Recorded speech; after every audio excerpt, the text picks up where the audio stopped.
अब main interesting चीज़ यहाँ से ये हुई, शमशान घाट पहुंच गए वो। शमशान घाट पहुँच गए। अब वहाँ पे फिर वो देख रहे हैं मछली उन्हें मिली नहीं, ठीक है, लेकिन वहाँ पे वो बंदा खड़ा था जो उनके साथ आया हुआ था। तो जैसे ही वो उनके साथ आया हुआ था तो उन्होंने बोला क्या हुआ, मिली नहीं? उन्होंने बोला नहीं मिली तो नहीं, आप यहाँ पे क्या कर रहे हो? बोला कोई नहीं, आप आगे आगे जा रहे थे तो मैं यहीं पे ही आ गया, मेरे को पता था आप यहीं आओगे। तो थोड़ी देर में क्या हुआ, उनके पैर का दर्द जैसे ही बढ़ा, अब वो नीचे वहीं पे गिर गए। अच्छा, मतलब जो शमशान घाट की भूमि थी वहाँ पे और बढ़ गया। हाँ, वहाँ पे गिर गए वो प्रॉपर। तो जैसे ही वो गिरे तो उनकी हालत इतनी मतलब ख़राब हो गई थी, बॉडी में इतना पेन हो रहा था, और जो व्यक्ति था सामने वो धीरे धीरे धुंधला होने लग गया। तो तब फिर उसने क्या किया, 2 को और बुलाया कि आ जाओ, आ चुका है ये उस बंदे ने। हाँ।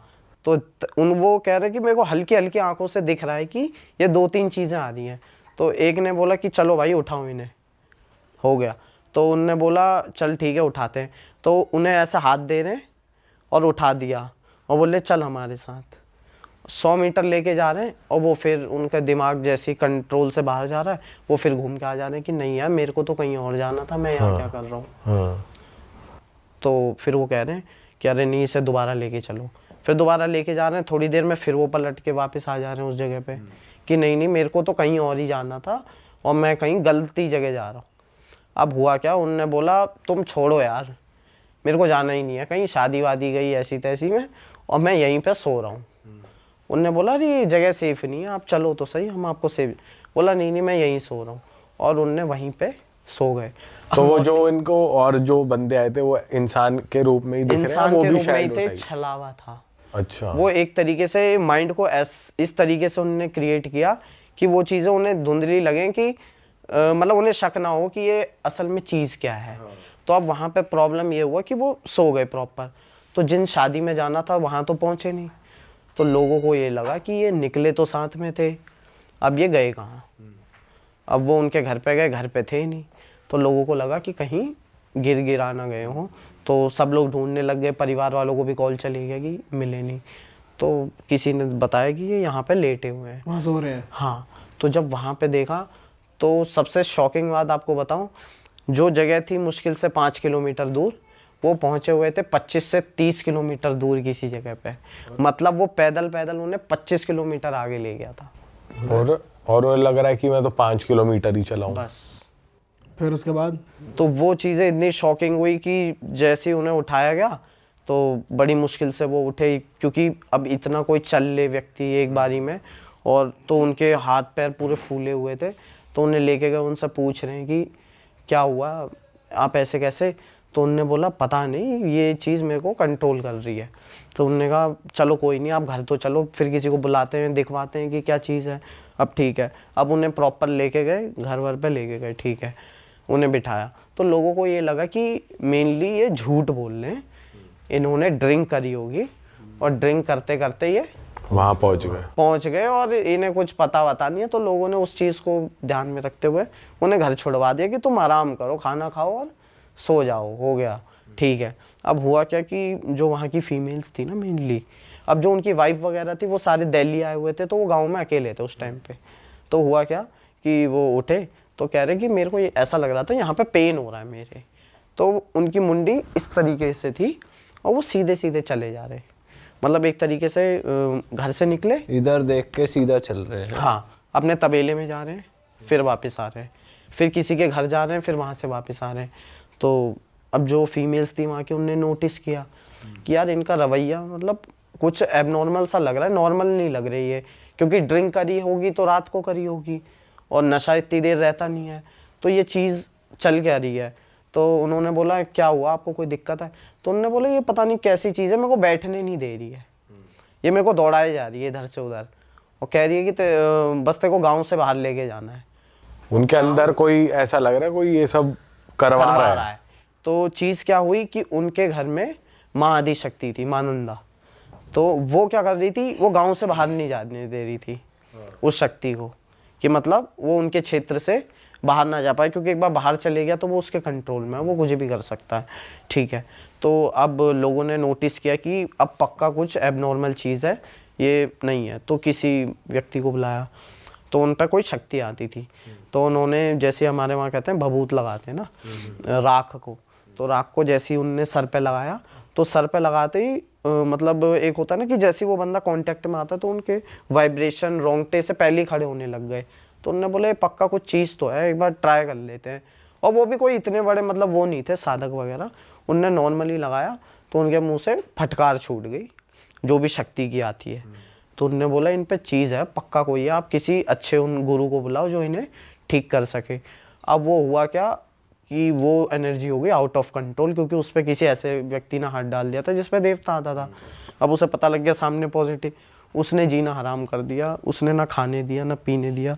सो रहे हैं तो सोते सोते उठ जा रहे हैं, यहाँ पे बहुत ज़्यादा पेन, और फिर चले जा रहे हैं। मतलब उस शक्ति का बस ये था कि तू गांव से बाहर निकल जा जैसे तैसे। तो पहले ये प्लान हुआ कि इनको लेके चलते हैं, तो लोगों ने बोला नहीं, क्योंकि अगर लेके जाएंगे गांव से बाहर ले गए तो अब पता नहीं भाई रास्ते में क्या कर देंगे। बोला जिसको बुलाना यहीं बुलाओ। फिर एक व्यक्ति आए, उन पे भी माँ आदिशक्ति की कृपा थी, तो उन्होंने क्या किया, तब जाके उन्होंने जैसे ही उन्होंने भभूत लगाया तो तब उन्होंने बताया कि इसके पीछे लगा हुआ है मसान। अच्छा। ये क्योंकि 2-3 चीज़ें थी, छलावा, छल से उसको यहाँ तक लेके आया और वहाँ से पकड़ लिया एक शक्ति ने, मसान ने इसको। शमशान घाट से? जी। तो ये तो मिले हुए थे एक तरीके से। ये मेन है, इनका भोग ही यही होता है, छल से लोगों को मारना। तो अब इन्हें पता लग गया कि इस तरीके की चीज़ें हो चुकी हैं वहाँ पे। तो उन्होंने बोला अब क्या करना है। तो हमारे वहाँ पे ना, जैसे मैंने आपको पहले अगर बताया हो, तो हमारे वहाँ खिचड़ी दी जाती है, मतलब चावल और मांस की दाल, तो वो मिक्स करके उसके सर के ऊपर से उतारा करके वो चीज़ें दी जाती हैं, उनका भोग होता है वो जो शक्तियाँ होती हैं। तो वो करने के बाद और बाकी कुछ प्रोसेस होता है, वो सारी चीज़ें करने के बाद तब जाके उनकी बॉडी में थोड़ी रिलैक्सेशन आई। फिर जो घर की देवी थी उनको बुला के पूछा गया कि क्या बात थी। तो उन्होंने फिर ये बताया कि जैसे हर किसी का क्षेत्र होता है ना, छलावे का भी छल का भी, तो वो ये कहते कि वो उसका क्षेत्र था और ये उसमें चले गए। तो एक होता है ना चिल्लाते हुए जाते हैं तो ये चीज़ें अट्रैक्ट हो जाती हैं। तो उन्होंने बोला, उन्होंने इसको पकड़ लिया।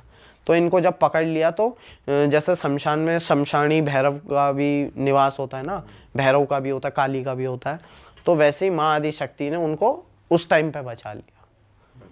कि मतलब वहाँ से नहीं जाने दिया, क्योंकि वो वहाँ पे कुछ भी हो सकता था उनकी लाइफ के साथ। तो वहाँ पे उनको प्रोटेक्ट करके जैसे तैसे करके लोगों को भिजवा के वो जैसी अपने, इसलिए वो चीज़ हुई कि मैं यहीं सो रहा हूँ। हाँ, कि मैं नहीं जाऊँगा मैं कहीं। नहीं जाऊँगा। हाँ। तो वो फिर जब लोग उन्हें अपने घर पे ले आए, वो चीज़ें हो गई कि माँ के क्षेत्र में वो आ गया है, तो फिर माँ ने बाहर नहीं जाने दिया। अब बाहर नहीं जाने दिया तो वो परेशान इसलिए हुए क्योंकि नेगेटिविटी तो ऊपर से है, उसका काम है भाई परेशान करना, जब तक उसको कोई नहीं। फिर जब वो व्यक्ति आया, उन्होंने वो सारी चीज़ें करी, तब जाके वो थोड़ा सा ठीक हुआ। शांत हुए। तो इस तरीके की चीज़ें थी। और ये आपके सामने ही हो रहा था सब? जी जी, मेरे नोनी थे। बताओ। चलवा ज़्यादा रहा है मसान। बाहर से निकलवाना चाह रहा ना, क्योंकि गाँव मेन के। चीज़ होती है ना, ऐसी शक्तियाँ आपको किस टाइप से परेशान करेंगी इसका बताओ। कोई प्रमाण नहीं होता। कह रहा है कि आओ मछली पकड़ते हैं, शादी वादी में तो क्या जाएंगे, आओ यहाँ मछली पकड़ते हैं। तो वो मछली का भी छलावा ही होगा, कोई मछली आ नहीं रही होगी उनके पास। क्योंकि जो वो 3 व्यक्ति दिखे ना, हाँ। वो असल में छलावा ही थे। एक अगर मछली तो मछली हो गया, वो भी छलावा थी। वो छलावा थी इतने बड़े साइज की। हाँ, मछली वो कहाँ मिलेगी? जब हाथ में नहीं आ रही, मतलब तालाब में। वो हाथ में आके जा रही है, क्योंकि एक चीज होती है ना कि अगर आपके हाथ में कोई चीज आ गई, हाथ से छिन जाए, हाँ। तो आपको ज्यादा रिग्रेट होता है कि ये हाथ में आई हुई चीज चली गई। तो इस तरीके से वो छल करते हैं ताकि वो चीजें उनके पीछे जाए। और उसका दिमाग भी उसी में लग गया ना, अब तो पकड़ के रहूंगा इसे। हाँ, क्योंकि मोस्टली लोगों की डेथ होती है ऐसे। क्योंकि हमारे वहाँ पे एक जगह थी, तो वहाँ पे एक ऐसा ही हुआ था, एक दूल्हा था, मतलब शादी वगैरह थी उसकी। तो हुआ क्या कि कोई उनकी परिवार में आपस में बहस हुई होगी, तो उसने क्या किया, उसने बोला मेरे को नहीं करनी शादी। और ये बोल के, क्योंकि बोला जाता है शादी के दिन ना बहुत ही सोच समझ के रहना पड़ता है, क्योंकि नेगेटिव शक्तियाँ भी फेरों में बनने का ट्राई करती हैं। तो उसने क्या किया, वो चीज़ छोड़ के चले गया, और वहाँ पे ही पास में एक नहर टाइप की है, तो उसे कुछ मालूम नहीं था। वो वहीं पे गया, आप मानोगे नहीं, वहीं उसकी डेथ कैसे हुई, उसका पूरा मांस वगैरह खाया हुआ था प्रॉपर। कुछ पता नहीं चला कि ये मरा कैसे, क्या हुआ इसके साथ, कैसा हुआ। जब बाद में पंडितों वगैरह को बुलाया तो उन्होंने बोला यहाँ का जो मसान था ना, उसने इसको देख लिया था। हाँ, उसने मार दिया। पर हो सकता है जानवर वगैरह हो कोई। अगर जानवर मारता है ना तो जानवर मारने की भी एक पहचान होती है। वो शरीर को जब मारता है ना तो उसका तरीका अलग होता है। वो मतलब खून, नाखून से और बाकी दांत से फाड़ता है, लेकिन उसने फाड़ा भी नहीं था। वो ऐसा था कि आप देख के बोलोगे कि ये किसी नेगेटिविटी चीज़ों से ही मरा हुआ है। मतलब जैसे यहाँ का मांस है, बाहर से ठीक है लेकिन अंदर से इतना कम हो रखा है, यहाँ का कम हो रखा है। तो जानवर तो कोई भी ऐसा है नहीं जो ऐसे खा देगा। तो ये ऐसी चीज़ें होती है, इसलिए इन जगहों पे ऐसी चीज़ों से बच के रहना चाहिए। या फिर अगर आपको फील हो कोई नेगेटिविटी है, कुछ है, तो तुरंत अपने घर के देवताओं को वहाँ पे पुकारना चाहिए, क्योंकि वो पूजा पाठ भी कम करते थे। और ये मसान वैसे अट्रैक्ट किस चीज़ से होते हैं सबसे ज़्यादा? ये जो नॉर्मली मसान होते हैं ये ज़्यादातर एक तो रात में चलते हैं, और दूसरा जब हम चमकीले या ऐसे कपड़े पहन के चलते हैं और ज़्यादा शोर शराबा, जैसे क्योंकि उत्तराखंड ना शांत जगह है, तो वहाँ पे जैसे जो उनका क्षेत्र होता है वो भी शांति रहता है। या ये ज़्यादातर पानी के पास रहते हैं, जहाँ पे पानी के झरने वगैरह बहते हैं, वहाँ इनका स्थान होता है। दूसरा ये होता है इनका शमशान घाट में, शमशान घाट में। तो ऐसी जगहों पे जैसे जब हम शोर शराबा करते हैं या कोई ऐसी चीज़ कंज्यूम करते हैं, जैसे अल्कोहल हो गया, ये सारी चीज़ें जो इनका भोग है, चिकन हो गया, ये सारी चीज़ें हो गई, तो ये वहाँ पे तुरंत अट्रैक्ट होती है। ये होता है। तो उनकी पूजा भी काफ़ी अलग तरीके से हुई, जैसे शमशान घाट में ही हुई। वहाँ पे जो हमारे वहाँ क्या करते हैं कि नॉर्मली पत्थर लेते हैं, उस पर चमेली का तेल, सिंदूर, वो सब मिक्स करके भैरव बाबा की प्राण प्रतिष्ठा करके वहाँ पे, तो भैरव बाबा को प्रसाद दिया जाता है कि आप ये लो, और जो भी ये नेगेटिविटी है इसको अपने साथ पकड़ के लेके जाओ। क्योंकि ये ऐसी चीज़ें होती हैं, इनको अगर आप चीज़ें दे भी दोगे ना तो इनका कोई भरोसा नहीं होता कि ये कब अपनी ज़बान से पलट जाए। इसलिए जो इनके मेन लीडर होते हैं वो भैरव बाबा ही होते हैं, जिन्हें शमशानी भैरव कहते हैं, काल भैरव कहते हैं। तो वो क्या करते हैं, इन चीज़ों को अपने साथ ही ले जाके चले जाते हैं। भाई अब आपने उत्तराखंड की हॉरर तो बता दी, अब थोड़ी वहाँ की देवताओं की बात हो जाए। आप बहुत अच्छे तरीके से बताते हो, तो बताओ कुछ नया। जी, तो आज हम बात करने वाले हैं कृष्ण भगवान के बारे में। तो हमारे वहाँ पे ना उत्तराखंड में गढ़वाल रीजन के अंदर, और वहाँ पे कृष्ण भगवान को स्वयं नागराज भगवान के रूप में माना जाता है, नागराज के रूप में। तो उसकी स्टोरी बहुत इंटरेस्टिंग है। तो बोला जाता है कि जब द्वारका पूरी जलमग्न हो गई, डूब गई थी, तो कृष्ण भगवान जी तपस्या के लिए उत्तराखंड आए कि मतलब अब सिर्फ तपस्या करनी है, तपोभूमि में आए। तो जैसे ही वो आए तो एक क्षेत्र था, तो वहाँ पे उसे बोलते हैं कि जैसे वो उस क्षेत्र के अंदर पहुँचे ना, तो उन्हें बड़ा इतना अच्छा लगा। उन्होंने बोला यार ये जगह इतनी प्यारी है, तो मेरे को यहाँ पे रहने के लिए थोड़ी सी जगह मिल जाएगी क्या, वो रहेगा ना। तो वहाँ का जो मालिक था उस क्षेत्र का, तो उसका नाम था गंगू रमोला। तो वो नागवंशी था, नागों के वंश से था वो। तो उसने बोला कि मैं क्या कहते हैं तुम्हें जगह नहीं दूंगा। तो उन्होंने बोला मैं द्वारकाधीश श्री कृष्ण हूँ। तो उन्होंने बोला यार तू कोई भी हो, जगह मेरी है, मैं नहीं दूंगा। तो उन्होंने बोला मैं ज़्यादा जगह नहीं मान लूँ, मेरे को ज़्यादा नहीं, ज़्यादा से ज़्यादा 5 हाथ की तू जगह दे दे, इतनी जगह दे दे, और मेरे को ये जगह इतनी प्यारी लग रही है। और उस जगह का नाम है तलवला सेम, ठीक है। तो वो इतनी प्यारी जगह थी, तो वहाँ पे वो गए। तो उन्होंने बोला मैं नहीं दूंगा, आपको जो करना कर लो। उन्होंने कहा ठीक है। तो कृष्ण भगवान ने बोला कोई नहीं, ये जगह के लिए तुम्हें मेरे पास ही आना पड़ेगा, कर लो जितना भी करना है। तो कृष्ण भगवान जी गए। तो उस व्यक्ति के पास ना क्या था, बहुत सारी भैंसें थी। तो उस पर ना मतलब बहुत ज़्यादा दूध उसके घर में होता था, और काफ़ी सारी उसकी गायें थी, भैंसें थी। तो ये चीज़ों से उसको मतलब घमंड था, क्योंकि पहले के लोगों के पास यही चीज़ें होती थी।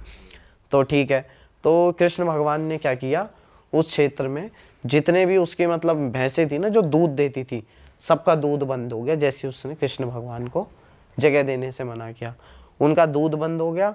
और जब वो चराने के लिए लेके आता था तो वहाँ पे बाघ गर्जना करते थे, जिस वजह से उसकी भैंसें भी वहाँ से भागती थी। तो वो 2-3 दिन जब कंटिन्यू हुआ, तो तब उसको लगा यार ये क्या चीज़ हो रही है इस क्षेत्र में। तो तब वो दौड़ दौड़ के गया कृष्ण जी के पास कि मेरे से गलती हो गई, आपने जो भी ये किया इसको हटा दो। तो उन्होंने बोला तूने तो जगह देने के लिए मना किया था, और मैंने बोला था आना तो यहीं पड़ेगा। तो उन्होंने बोला नहीं नहीं मैं माफ़ी मांग रहा हूँ, लेकिन आप मेरी भी मजबूरी समझो, मैं जगह नहीं दे सकता, तो उन्होंने बोला क्यों नहीं दे सकते? तो उन्होंने बोला यहाँ पे ना एक राक्षसी है जो मतलब हमारे भैंसों को चरने नहीं देती है, जो भी जाते उसे खा जाती है, तो मैं उससे बड़ा परेशान हूँ। आप अगर वाकई में कृष्ण हो उसको मार दो, जगह ले लो। तो कृष्ण भगवान ने बोला ठीक है, कहाँ पे मिलेगी? तो उन्होंने बोला इस क्षेत्र में मिलेगी। ठीक, तो कृष्ण भगवान जी गए तो वहाँ पे वो एक सुंदर कन्या के रूप में विराजमान थी। तो कृष्ण भगवान जी गए बालक रूप में, तो उन्हें झूले पे बिठाया, तो कृष्ण भगवान जी उन्हें झूला झुलाने लग गए। तो झूला झुलाते झुलाते कृष्ण भगवान ने इतनी ज़ोर से झूला झुलाया कि वो सीधा गिर गई वहाँ पे, मतलब सामने वहाँ पे गिर के उसकी मौत हो गई। और उस जगह की खास बात यह है, बोला जाता है कि जहाँ पे उसकी मौत हुई ना, तो वो जो पहाड़ है अभी, वहाँ पे ही उसका पेट गिरा था। तो वो जगह ऐसी है, जब आप उस पर चलोगे ना तो आपको प्रॉपर फील होगा कि मैं किसी के पेट पे चल रहा हूँ, इतनी गुदगुदा सा गुदगुदी लगेगा। सी। अच्छा, तो बहुत ही प्यारी चीज़ लगती है वो। आप गए हो वहाँ पे? हाँ और लगता है ऐसा हाँ, legit? वहाँ की एक चीज़ और तो फेमस, वहाँ रोड बना पाए गवर्नमेंट? वो प्रॉपर पहाड़ है। अच्छा, तो अब वहाँ पे जैसे ही गए तो ठीक है, कृष्ण जी ने बोला लो जी ये भी हो गया। तो तब उन्होंने बोला ठीक है, आपको मैं ये जगह दे देता हूँ। तो कृष्ण भगवान ने बोला कि मेरा यहाँ पे मंदिर बनेगा, मैं आपके कुल देवता के रूप में स्वयं नागराज के रूप में यहाँ पे पूजा होगी मेरी। ठीक है, तो उन्होंने जैसी मंदिर बनवाया वो अगले दिन टूट जाता था। मतलब मंदिर को कंस्ट्रक्शन करते थे और वो टूट जाता था। तो इस तरीके से जब वो परेशान हो गए ना, तो फिर वो वापस आए कृष्ण जी के पास कि मैं तो ये काम करवाना चाह रहा हूँ लेकिन हो नहीं रहा है। हाँ ये हो नहीं रहा है। तो श्री कृष्ण जी ने बोला चलो कोई नहीं, अब आप बनाओ और फिर वहाँ पे मैं प्रॉपर नागराज भगवान के रूप में पहले स्थापित हो जाऊँगा, पूजा अर्चना होगी और सब चीज़ होगा, फिर रखवाला वहाँ पे मैं ही हूँ। तो बोला जाता है जहाँ पे भगवान श्री कृष्ण ने वहाँ बैठ के तपस्या करी थी ना, उस पत्थर का साइज़ काफ़ी बड़ा है, मतलब मैं बता भी नहीं सकता, ऐसे बहुत बड़ा साइज़ है। और वो इतना भारी पत्थर है कि आप पूरी जान लगा दोगे, आप नहीं हिला पाओगे उसको। लेकिन उसमें सबसे अच्छी बात यह है कि श्री कृष्ण का वरदान है, उसको अगर आप उसे इस छोटी उंगली से कृष्ण जी का नाम ले हिलाओगे तो हिल जाएगी। क्या बात कर रहे हो? जी, करा आपने? और वीडियो है प्रॉपर, यूट्यूब पे डली हुई है। करा तुमने किया? हाँ, हिला पत्थर? अच्छा, क्योंकि ये छोटी उंगली से अगर आप कृष्ण जी का नाम लेके करोगे तो प्रॉपर हिलता है। और वैसे बहुत भारी है। पूरा आप हाथ लगा लो, जितने मर्जी दम लगा लो, हिलेगा नहीं। तो ये वहाँ पे उनका चमत्कार है। और बोला जाता है भगवान को दूध बहुत प्यारा है, तो कृष्ण भगवान जी जब भी वहाँ के लोगों में प्रकट होते हैं तो दूध का सेवन करते हैं, तो दूध उन्हें बहुत पसंद है। तो हमारे वहाँ पे कृष्ण भगवान जी का ऐसा बोला जाता है कि बहुत ही ज़्यादा उनका वो रहा, रोल रहा उत्तराखंड में, क्योंकि जब भी वो आए तो नर नारायण पर्वत के रूप में बद्री विशाल में वहाँ पे स्थापित हो गए। इसलिए उत्तराखंड को देवभूमि बोला जाता है, क्योंकि जितने भी मतलब देवी देवता हुए सारे यहाँ पे आए ही आए हैं और यहाँ पे जागृत स्वरूप में है। तो इसलिए आज भी वो इस बात का सबूत है कि उतना बड़ा पत्थर जो किसी से नहीं हिल सकता और वो छोटी सी उंगली से हिलेगा। आप अभी कहोगे तो थोड़ी देर में मैं आपको वीडियो दिखाऊंगा प्रॉपर। भाई तो बहुत इंटरेस्टिंग इसमें बात तो है। अलग ही चीज है यार। तो वहाँ पे ऐसी ऐसी चीज़ें हैं और मतलब और क्या क्या है हैरान करने वाली चीज़ें? वहाँ पे ऐसा बोला जाता है कि जैसे जो भी लोग वहाँ पे पूजा करते हैं ना उनकी स्वयं नागराज भगवान की, तो जिस पे भी वो अवतार लेते हैं तो कहा जाता है कि जैसे ही वो अवतार लेते हैं ना तो सबसे पहले वो दूध मांगते हैं। अच्छा, दूध मांगते हैं और दूध मांगने के बाद जैसे जो उनकी चीज़ें चलती हैं वहाँ पे, तो श्री कृष्ण जी के नाम पे भी वो अवतार होते हैं। जैसे एक ये होता है ना कि हाँ नागराज भगवान की गाथा पे तो आ ही रहे हैं, श्री कृष्ण भगवान की गाथा पे भी आते हैं। जब उन्हें बोला जाता है कि तुम्हारे नाना का ये नाम है, जैसे हमारे उसमें बोलते हैं ना नाना उर्सैन, मामी नानी पवन रेखा और मामा कंस, तो ये प्रॉपर नाम वाम लेके उन्हें जगाया जाता है कि अब आओ और अपना आसन पकड़ो। तो ये एक पर्टिकुलर फैमिली किसी के अंदर आते हैं अवतार में, क्या कैसे हाँ आते ये हैं? ऐसा होता है ना कि जैसे एक प्रॉपर फैमिली है जिसके वो कुल देवता हैं, तो वो पूरी उस फैमिली के अंदर किसी एक पे अवतार लेंगे जब तक उसकी डेथ नहीं हो जाती उस पर्सन की। तो जब उसकी डेथ हो जाती है तो नेक्स्ट जो जनरेशन पे वो अवतार लेंगे। तो जब वो अवतार लेते हैं तो उसका प्रोसेस ये होता है कि जब किसी भी नए बच्चे पे या किसी नए शरीर पे वो अवतार लेते हैं तो बॉडी में सिर्फ वाइब्रेशन होती है, मतलब बॉडी खाली हिलती है, वो कुछ रिस्पॉन्स नहीं देता। जैसे एक होता है ना कि आए शरीर में और बता दिया कि तुम इस काम के लिए आए हो, ये हो, ऐसा कुछ नहीं होगा। अच्छा। सिर्फ बॉडी हिलती है। तो क्या होता है कि जब बॉडी हिलती है तो जो उनके वहाँ पे उन शक्तियों के गुरु होते हैं ना, जो उनके पीढ़ी दर पीढ़ी से उनके घर में पूजा करते हुए आते हैं, तो वो क्या करते हैं, तब बोला जाता है, जैसे ये हमारा थ्रॉट चक्र होता है ना, विशुद्धि चक्र बोलते हैं जिसे, तो इसी से ही देवता बोलता है। तो इसको शुद्ध करने के लिए बोला जाता है यहाँ पे जाल लगा होता है जब देवता आता है ना, क्योंकि नॉर्मल किसी पर्सन में इतना तो वो है नहीं कि वो देवता बोले उसके। तो जब वो गुरु प्रॉपर पद्धति से उस जाल को काटता है, तब जाके वो शक्ति अपना नाम बोल पाती है कि मैं ये हूँ, स्कूल से चला हुआ हूँ, इतनी पीढ़ी पहले आया था। तब जाके वो शक्ति सामर्थ्यवान होती है किसी का फ्यूचर, पास्ट, प्रेजेंट सब कुछ बताने के लिए। तो ये भी देखा है आपने प्रॉपर अपने सामने होते हुए? हाँ, ये होते हुए देखा है, क्योंकि उत्तराखंड में जैसे किसी पे नया अवतार होता है ना, तो वो इसी प्रोसेस से होता है, चाहे देवता कोई सा भी हो। क्योंकि एक होता है ना कि जैसे आपका कोई पूर्वज था जिस पे आते थे, अब वो रहा नहीं, तो जब नई बॉडी पे आएगा तो ऐसे तो आप भी, जैसे बोलना तो नहीं चाहिए, सपोज कोई एक्टिंग कर दे कि हाँ भाई मैं ये हूँ, ऐसे ऐसे हूँ, तो हमें पता कैसे चलेगा कि ये वही शक्ति है? मतलब कुछ तो प्रूफ होगा ना। और वो बस उसी शक्ति को पता होता है कि किस पीढ़ी में उसको लेके आए थे, लाने वाला कौन था, कितनी पीढ़ी पहले आया है, उसका क्या लिंक है इस परिवार से।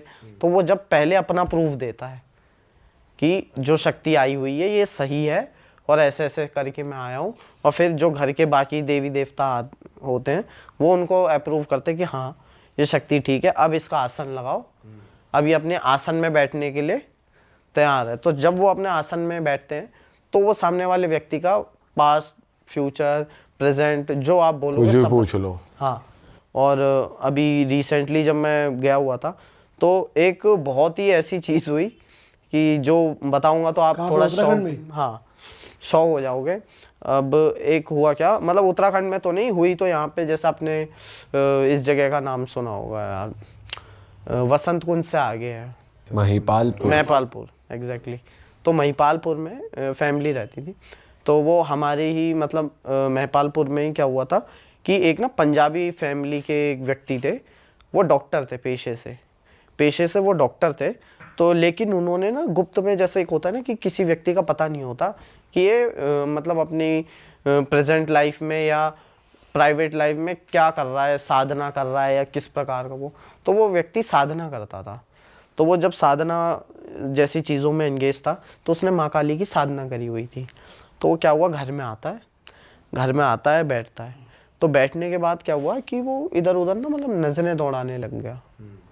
महिपालपुर का था वो व्यक्ति, तो वो इधर उधर नज़रें दौड़ाने लग गया कि जैसे उसे कुछ दिख रहा हो, और हम सोचे कि पता नहीं क्या है इसके पास ऐसा जो मतलब इधर उधर देख रहा है।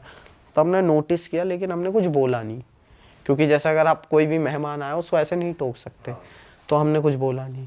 तो उसने क्या किया कि थोड़ी देर बाद वो चले गया। तो थोड़ी देर बाद चले गया तो क्या हुआ, 2 दिन बाद वो वापस आया माफ़ी मांगने। अब हम सोचे कि माफ़ी किस चीज़ की, मतलब ऐसा हुआ क्या है। तो तब उसने थोड़ा बताया कि जब वो घर के अंदर एंटर हुआ ना, तो उसको वाइट कलर के कपड़ों में मतलब सफ़ेद पगड़ी और साथ में घोड़ा और गोलू देवता ऐसे चलते हुए दिखे।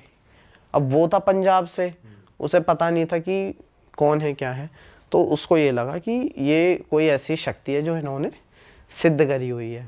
तो उसने सोचा ये तो फ्रीली घूम रही है, इसको पकड़ लेते हैं, काम करते हैं। तो उसने वहाँ ट्राई किया, वो अपनी चीज़ें करके वहाँ ट्राई कर रहा था पकड़ने की, ठीक है।